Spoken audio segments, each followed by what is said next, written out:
السلام علیکم. څنګه کولی شئ یو بطرئ ډیزاین چارټ جوړ کړو؟ یعنی د بطرئ په شکل سره به کار کوي. هغه به څنګه چې مارک زیاتیږي هغه به فیلینګ کیږي که نه بیرته به هغه کته کیږي. نو د دې لپاره فار اگزامپل زه سټوډنټ لپاره جوړوم.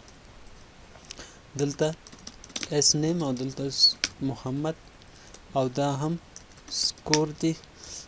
کنټرول شیفټ پایپ وهم، کنټرول شیفټ 15 ترڅو فارمیټ دی پرسنټیج ولویږي. او دلته هم هیلپ لپاره یو کالم اخلم او دا هم کنټرول شیفټ 15 وهم چې په دې کې فارمیټ دی پرسنټیج ولویږي. نو یو په دې خاطر باندې اخلم یعنی سل ده هغه کنه د پرسنټیج په حساب باندې ماینس ده. کله زه دلته پرسنټیج وم هغه ډایرکټ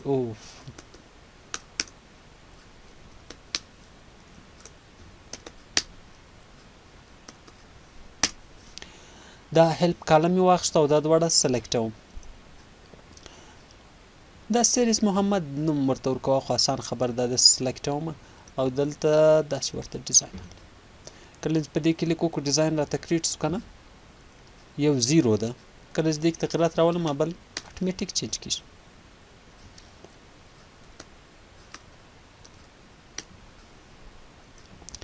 دا د دې کالم ټو رو سیستم باندې اړوم یا سویچ رو ټو کالم په دې باندې کلیک وکړئ یا په دې باندې کلیک وکړئ دلته سویچ رو ته راسئ یا په دې باندې رایټ کلیک وکړئ د دې په ډیټا باندې کلیک وکړئ سویچ رو ټو کالم اند دین اوکې اکسس میکسیمم نمبر باید کمپیوټر لوډینګ کوي 0 او میکسیمم نمبر 1 او دا اکسس محورونه ډیلیټوم او دا هم ډیلیټوم کنټرول زیډ یا دا چې دلته راځم دا ټیک مارکونه ایسته کول او سره اکسس اند ګریډ لاین د دې پروپ ګیپ چې ده یو څه کموم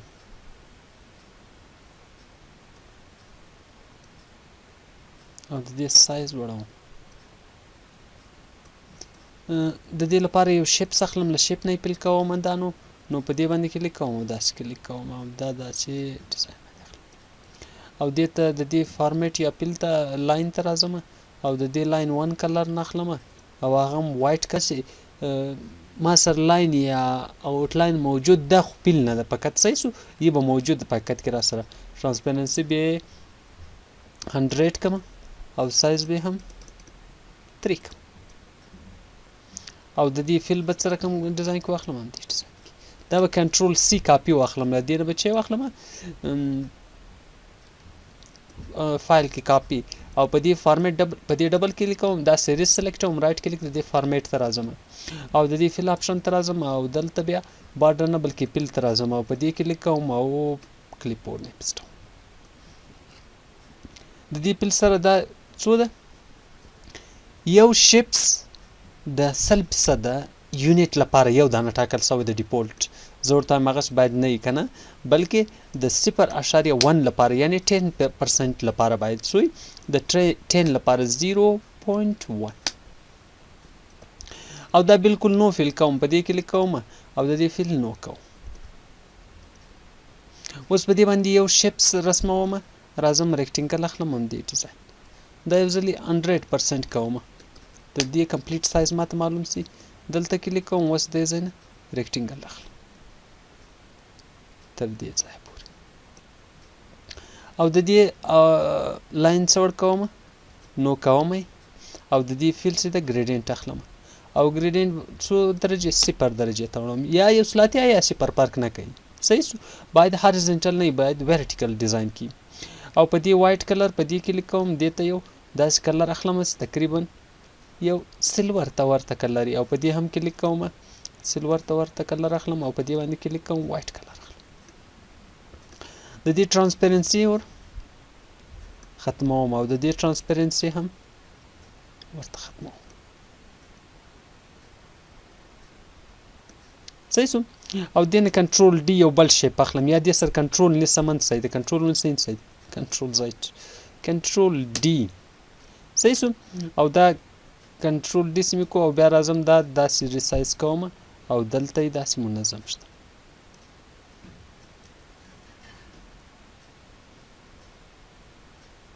کله چې دا کو بیا به د دې ترانسپیرنسي بیرته 0 ته راولم. صحیح شو. او بیا کنټرول ډي دې نه یو بله کاپي اخلم، کنټرول ډي، او دا یو کنټرول زید، کنټرول ډي. صحیح شو. او دا داسې ریسایز کوم، او دې نه یو بله کاپي اخلم، کنټرول ډي کوم، او دې ته یو بوټم داسې شیپ اخلم. صحیح شو. اوس دا اتوماتیک پیلینګ کېږي. زه وایم 50% ده که نه، یا زه وایم 90% ده که نه، 90%، 10%، او 100%، او 80%. صحیح شو. دا ټیک کار اثر کوي، دا ډیلټا هم دې ضرورت نور نشته. او په دې باندې باید پرسنټیج ولیکل شي. نو دلته کلیک کوم، مساوي وهمه، او دا سکور انټر کوم، او دا کوم ځای ته راوړم، سینټر ته یې راوړم، دا سلیکټوم، او دا سینټر ته راوړم، او یو فونټ ورته سلیکټوم، دا فونټ، او ریسایز کوم. په دې هم کلیک کوم، مساوي ته راځم، او د دې نیم اخلم به سینټر، نیم به اتوماتیک راځي، او دې کې یو فونټ سلیکټوم، دا فونټ. نور په دې کې مشکل نشته. که زه دلته ولیکم جاوید، او دلته ولیکم سکور 40، دا چینج سو، او دا لیبل هم اتوماتیک ډول ورسره چینج سو. که تاسو ډیزاین جوړول غواړئ نو بیا دا چارټ سي ده د دې فیل نو کوي، او د دې آوټلاین څه ورکوي، نو کوي. نور دا سلیکټ کوي دا ایریا ورته، او بیا دا مرج کوي، او د دې بیک ګراوند فیل کوي له یو کلر څخه. بیا نو ښه ښکارېږي که نه. که زه اوس 30 وم، دا فقط لیږ دې طرف ته کوي خلاص. اوس که زه دلته وم 90 پرسنټیج کې څه مشکل ده، 50 صحیح ده، او 40 صحیح ده، او 80 صحیح ده. صحیح ده، بالکل کار را سره کوي انشاءالله. دا یو بیټري چارج.